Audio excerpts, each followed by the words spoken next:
पारस कब आइला? कैसन हाल बा? इतना छोड़ रहलो तब भी चल गइल रहलो। इतना छोड़ रहलो खबर हम ही सबसे गांव के देनी हो। एकरो के हम ही बतौले बानी और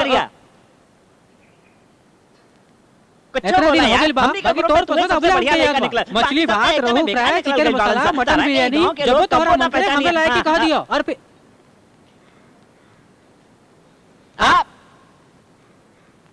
तुहे बात करला तबले हम बाहर खड़ा बानी। जरूरत नहीं के तुहे बात करो हम बाहर खड़ा रहो।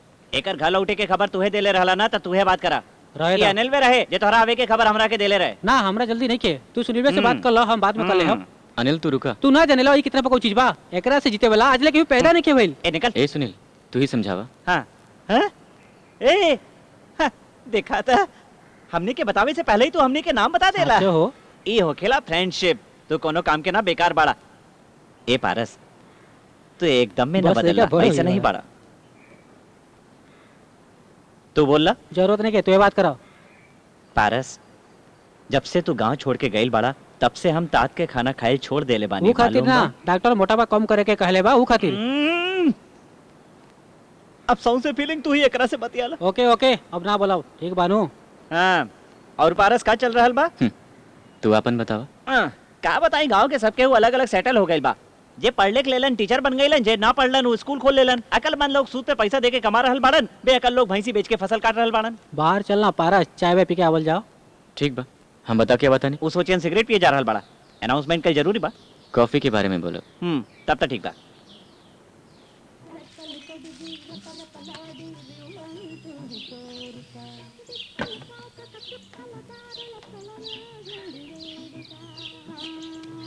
दाल एकदम फेंका हुआ। ए गिलास के पानी फेंक के मैं दाल भर के दे दे बबू इनका के। बहुत दिन के बाद है जा रहल। कहूं बाहर रहल का? साधुआ पारस तारा का अपना शेखर के बारे में कब धोखना भाई? बाकी हमरा तो कई बेर लागल जे हमने के वैसे ना करे के चाहत रहे। अब वो सब छोड़ो ना यार। का मतलब छोड़ दी भाई? इजे कहले गलत रहेगी ना? समझावे के रही ना। तब हम 10 बरस के रहे। इहो तो तब 10 बरस के रहे। अब तो कुछ बोला तारा ऐसा ना करे के चाहत रहे। बतावा तो रहेगा ई बोली तो वकील लेखा अपना साइड के बताई। बाकी हम जज लेखा दोनों साइड के बताई। जे बोले के बा हमरा साइड देख के बोला। जी 12 बरस पहले के बात बा। यह गांव में हम पारस अनिल और पुजारी जी के बेटा शेखर 5वां क्लास में पढ़त रहनी है। एक दिन पारस शेखर के चढ़ावत रहे जो ओकरा में हिम्मत नहीं के। शेखर ओकर बात के ना मनलस तब पारस एगो शरत लगावलस। हिम्मत बात रात के 12 बजे शमशान जाके आवा तब तोरा माना। इनमें कौन बड़का बात बा? ठीक बात है दोपहरी में हमनी वही जा 4 गो नींबू रख के आई सब। तू रात के जाके चारों ले आई। हाँ हम ले आई नु। हमने के मना कैला के बाद भी रात के पारस शेखर के घर जाके ओकरा के उठावलस। वो राती के शेखर अकेला ही श्मशान के भीतर गईलस। हमने के राखल जगह ही से 3 गो नींबू तो उठा लेलस। बाकी चौथा निकालत समय ओकरा बुझाइल जे केहू ओकरा के पीछे से खींचता और ओके भूत समझ के ओकर दिल वही जे बंद हो गई। सुबह लोग आके देखलस तो वो एगो पेड़ के टहनी रहा। असल में डरे भूत होखेला। पारस के देवा बेचारा पंडित जी अबही ले उ दुख से बाहर ना आ पाइल बाड़न। शेखर के बहिन शारदा के तबीयत खराब रहत रहे। चेक करवैला पे ओकर दिल में छेद निकलल। ऑपरेशन खातिर 2 लाख के खर्चा बतावेले। शर्मा जी तो सब केहू खातिर भगवान से पूजा करेले। बाकी भगवान जी तो बिना प्रसाद के ना माने ले ना। उनकर दुख के कैसे दूर करिहन? कई बार ना चाहिए। गांव के लोग भी मदद करे के ना सोचेले। वो लोग आके उनकर गोड़ लागे ले। बाकी दक्षिणा केहू न डालेला। बेकार लोग बड़ा। या देवी सर्वभूतेषु बुद्धिरूपेण संस्थिता नमस्तस्यै नमस्तस्यै। इनकर घरे चले जाइए। नमस्तस्यै नमस्तस्यै नमस्तस्यै नमो नमः। क्या बा? के बा? हमने राजगीर जात रहनी है। गाड़ी के टायर पंचर हो गई। एहिजा पास में तो कोनो साइकिलों के दुकान नहीं खे। कोनो बात नहीं हमने धक्का दे के निकल जाए। तई का पानी मिले पिए खातिर? 1 मिनट लेके आवत है। यदि कुछ खाए के मिल जाए तो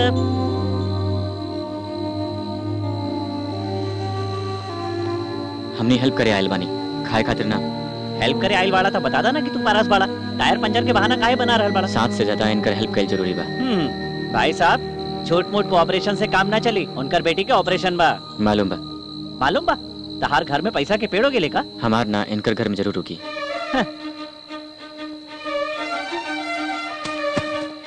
क्या रहलू? रुपया रहल? कितना? 3 लाख। 3 लाख रहल कम पड़ेगा। तो राइसन बुझाता गेंदा फूल के पौधा पर तो 3 लाख डालना, गुलाब के पौधा होके तो 5 लाख डालता का। घर में और कुछ न रहल, सुबह भगवान खातिर प्रसाद बनल रहे हुए बा। प्रसाद बा इतना बढ़िया चीज बा और रउआ कहता नहीं घर में कुछ नहीं क्या और मिली का। वो रास्ता में खाए खातिर कहानी। कोनो बात ना बेटा, ले ला। थैंक्स। कोनो बात ना बेटा, चला। 1 मिनट, ई मत सोचब जे हम यही जा कुछ खा के अनाप शनाप बक रहल बानी। एगो बात बोली पंडित जी। बोला बहू। चाची जी के रोज तुलसी जी के पूजा करे के कहीं। वो तो करे ली बहू। ऐसे ना पंडित जी, ई वाला फूल से पूजा करे के कहीं। लक्ष्मी जी तांडव मचा दी हल जा और उहे हाथन से ई पौधा सबके नीचे बढ़िया से सफाई करवाई। ओही जा बहुते कचरा जम गइल बा। और ही एगो बात, पौधवा के निचवा ध्यान देवे के कहा। हाँ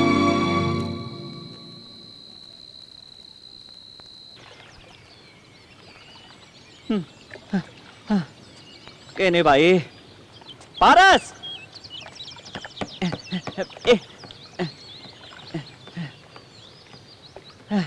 मालूम बा पारस, राती खानी पुजारी जी के घरे राम जी और हनुमान जी पहुंचले रहले। के रहले समझला? हमनिए रही बिन सीताराम बिन पूछ हनुमान। 3 लाख होके तो 6 महीना ले जुआ खेल सकतानी और दारू पी सकतानी, बाकी पंडित जी के पास जा सकतानी। ये बात तोहरे से पता चलल है यार। बोलत काहे नहीं के? भगवान चुप ना रहेले। हम भगवान नहीं खी, हम तो तहरा जैसन इंसानों नहीं खी। चला ही तना कहला कि तू पारस नहीं खा। हाँ, हम पारस नहीं खी। माने?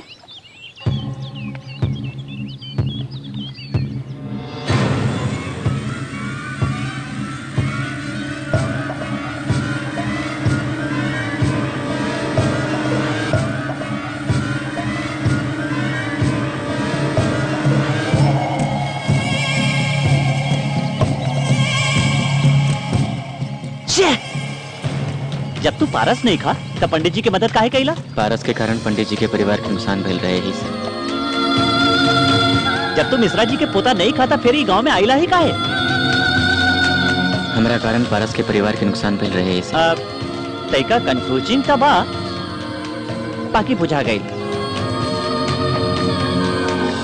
ए पारस सुन ना, एगो लास्ट क्वेश्चन पूछ रहल बानी। शिव शंकर राय के तू ना मारला तो पता काहे ना लगावेला कि ओकरा के मारला? केकरा से पूछी? केकरा से पूछी माने? शिव शंकर राय नहीं खे तो बाकी राय से पूछा।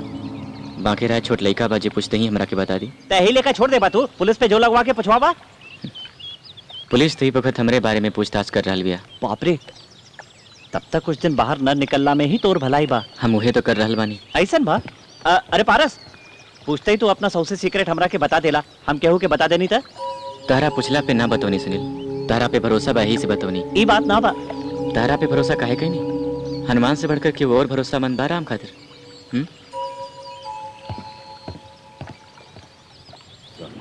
राज्य का भावी मुख्यमंत्री, लाखों लोगों की जमघट, 20 TV channel, Z category security, 20 KG का तुपाकी, 2 केजी का सिर, ट्रिगर दबते ही बूम।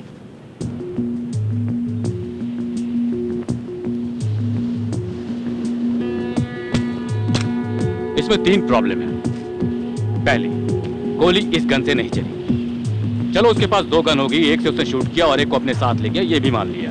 दूसरी, इस एंगल से गोली चलाने पर गोली सिर के ऊपर लगेगी लेकिन गोली माथे के बीचों बीच लगी। It's a straight shot. तीसरी, शिवशंकर राय के मरते ही पुलिस वाले सीधा इस बिल्डिंग के पास पहुंच गए, जैसे किसी ने बताया हो। गोली की आवाज सुनाई देले होई सर।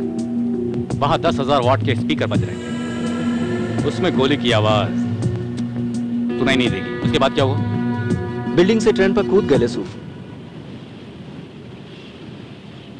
यहां से ओलंपिक में गया होता तो गोल्ड मेडल लेकर आता।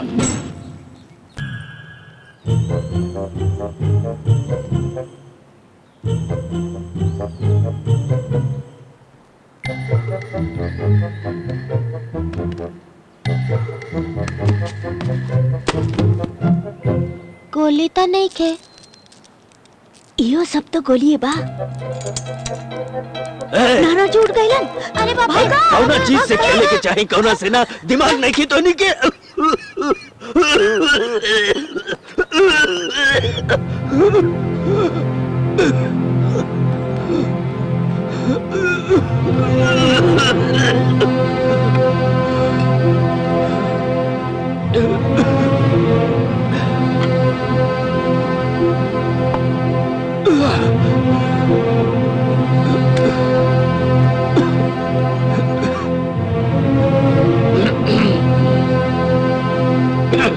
इतहार बाबूजी के बा यदि एकरा भीतर कुछ फंस जाए तो गोली पीछे छूटेला।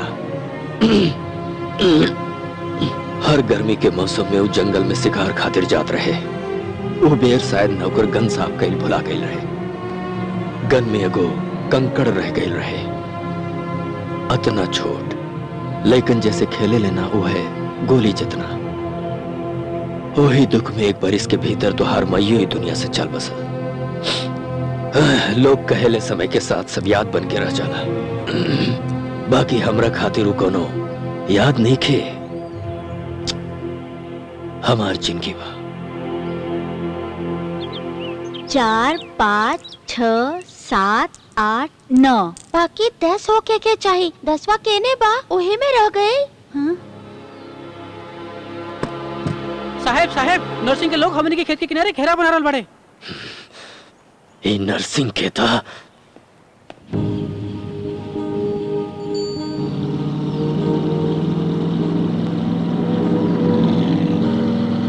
के बाबू वो नरसिंह गुप्ता बा। हमनी के बगल वाला खेत होकर बा। हमेशा लिटिगेशन में उलझत रहा। हमनी के नदी के बगल वाला 5 एकड़ जमीन के कब से हड़पे के कोशिश करल बा। बाकी ये बेर तो घेरा ही बनावे लागल बा।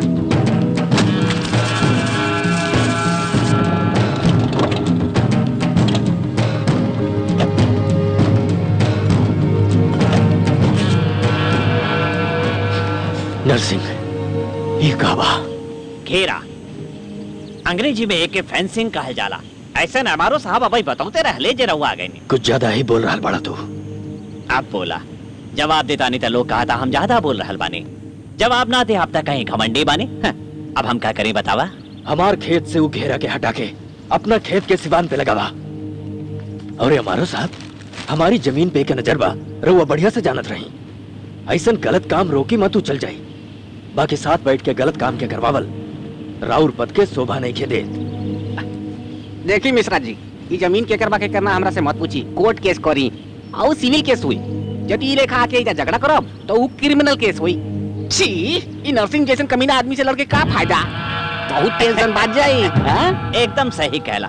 दरअसल बात ही बाकी खेत तरह बा बाकी पेपर हमार बाड़े। नरसिंह हम अब जाके पुलिस लेके आवतानी तोहरा अरेस्ट करवावे खातिर।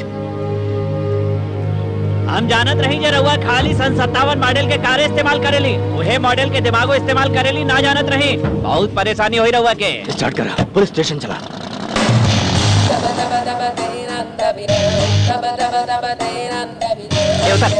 का परस कोनो झगड़ा भइल का? नरसिंह हमनी के खेत में फेंसिंग डाल रहल बा। अरे अनजाने में डाल देले होई बाद में निकलवा दी। एक बार बात करके आवता नहीं। अब वो काहेला बात करे जाता जाए तो ना। वो नरसिंह से एक बात कर ठीक होई। काहे तू कोनो बुड़का तो पका।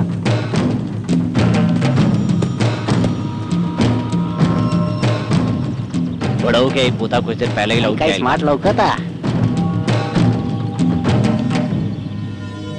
नरसिंह बाबू ये ठीक बात नहीं खे। मालूम बा कोशिश कर रहल बानी बाकी छूटत नहीं खे। पहले सौंसे पैकेट पियात रहनी अब कम हो गई बा। हम सिगरेट का बारे में बात ना कर रहल बानी। तका खेत के बारे में बतिया रहल बाड़ा। देखा बाबू तोर बाबा अभी दरोगा लगे गए बाड़े। हम काल रतियो ओकरा 10,000 दे के आयल बानी। वो यहाँ आई हमरा से हाथ मिलाई और फिर तोर बाबा के ब्लड प्रेशर बढ़ जाई। तोरे संभाले के होई। हम बोला था ने रेडी होके खड़ा हो जो। अरे नरसिंह आग के साथ नेशनल गेम खेल रहल बाड़ा। राग बन के रह जाइबा। एमआरओ साहब रउआ बिन का समझाई ये खेत हमनी के बा। According to given survey numbers, these paddy fields belong to Mr. Nursing, you know. मुद्दा पर रउआ कुछ ना कर सकेला। कुछ भी ना कर सकेला। ये लड़का भाई नया आयल बानू गांव में। I see. अरे बाप रे बाप। ऐसे मत करो। देखा तू जबरदस्ती से ब्लॉक कर सकेला। इसे बंद करो। रुक जाओ। ऐसे मत करो। फिर पूछता नहीं रउआ कुछ कर सकेला का। अब हम जे करे वाला बानी वो देखे के बातें ही चारों की ना तो जा सकेली।